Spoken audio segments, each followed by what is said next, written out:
Assalomu alaykum, hurmatli fuqarolar. Bugun 18 avgust sizlar bilan bizning Xalq bankimizning Hamroh kredit liniyasi bilan tanishtiramiz. Kredit bilan. Unda Hamroh kreditimiz xotin-qizlar uchun chiqarilgan kredit bo'lib, yangi tashkil etilgan yangi tadbirkorlar ham beriladi. Unda aylanma mablag'larni so'ralmaydi. 100 million so'm asalli kafil yoki sug'urta bilan beriladi. 100 million so'mdan aynaqa garov hisobida beriladi.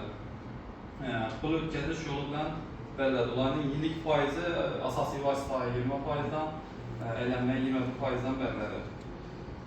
Xohlasangiz aylanma kredit aytib olishingiz mumkin, xohlasangiz asosiy vosita aytib olishingiz mumkin. Hamroh xotin-qizlar tadbirkorlik qo'llab-quvvatlash kompaniyasi jalb qilingan pullar hisobidan beriladi. Unda differensial usulda kredit ajratish mumkin.